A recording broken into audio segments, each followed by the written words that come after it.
से शिवसे से हैं। आपने कहा आओ चलें शिव की ओर। अब तो चल भी रहे हैं, फिर भी परिणाम नहीं है। कष्ट बहुत है, मन भागता रहता है, आखिर क्यों है ऐसा?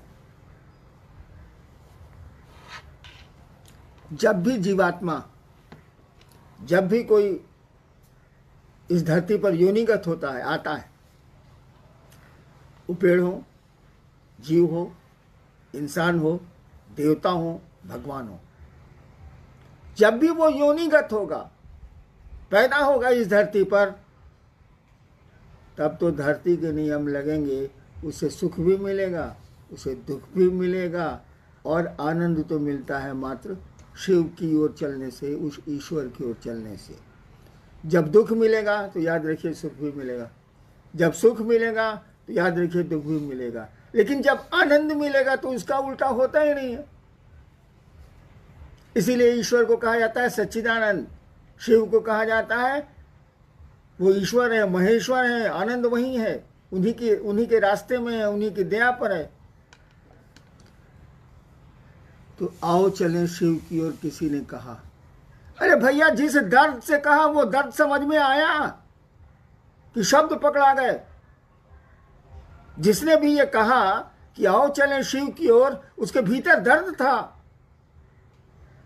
एक पुकार थी वह शिव की ओर चलने की, कि उसके पास भाव थे, और उस समय उसके पास दूसरा कोई भाव नहीं था। भीतर से उसने आवाज दी आओ चलें शिव की ओर। हम लोगों के लिए तो वो शब्द हैं, आओ चलें शिव की ओर, हे ने आवा, हे ने आवा, हे ने आवा, वही हो गया, हे ने आवा, हे ने आवा।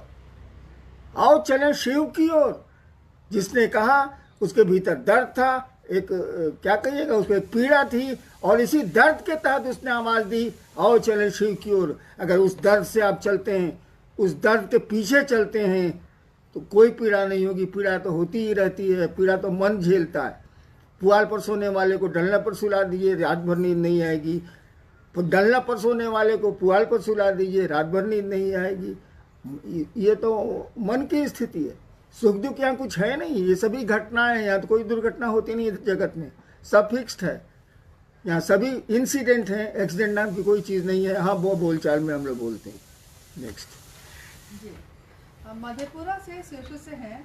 उन्होंने पूछा है कि आपके द्वारा लिखित एक किताब जो आने वाली है आओ चले शिव की ओर, वो हम लोगों को कब तक मिलेगी?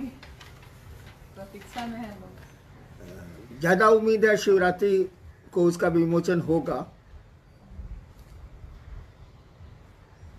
लेकिन इस किताब से क्या हो जाएगा? किताबों की कमी है क्या इस देश में? आओ चलें शिव की ओर किताब लिख देने से कोई शिव की ओर चलता है? किताबों में तो बातें लिखी हैं, उन बातों को समझ के लिखने वाले किससे मिलिए, जिसने कहा कि आओ चलें शिव की ओर। दर्द वहां है, किताबों में दर्द नहीं मिलेगा। आपके कठोर भाव, आपके भीतरी भाव शब्द नहीं दे सकते। कोई रो रहा है दर्द से, शब्द में कितनों बोलेगा, वो स्थिति दूसरे की नहीं होगी। तो किताब लिख देने से क्या हो जाएगा? हाँ, लौकिक रूप से पूछेगा तो चेष्टा है कि महाशिवरात्रि में 2021 में इसको निकाल दिया जाए।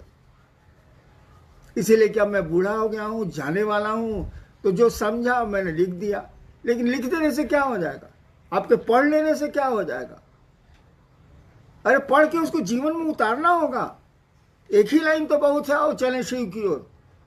उसके बाद कुछ भी समझने की जरूरत नहीं है।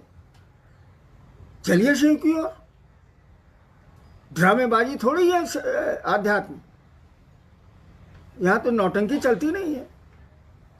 हमको आपको चलना चाहिए, दिल से चलना चाहिए शिव की ओर। फिर किसी किताब की जरूरत नहीं, किसी साधन की जरूरत नहीं, किसी 3 सूत्र की जरूरत नहीं है। चलिए तो सही। नेक्स्ट एक बहुत पुराने गुरु भाई राजीव नगर पटना से हैं, बिहार से। उन्होंने कुछ अपनी जो उनके मन में चल रहा है उसको भेजा है कि शिव शिष्यता की यात्रा में आपकी छांव तले प्रेम को सीखने, समझने और देखने का सौभाग्य मिला। किसी से भी घृणा का भाव समाप्त प्राय हुआ, परंतु 25 साल के उपरांत स्वयं से प्रेम नहीं होने का भाव परेशान करता है। कहीं इस यात्रा में हम डिसऑनेस्ट तो नहीं हो रहे हैं?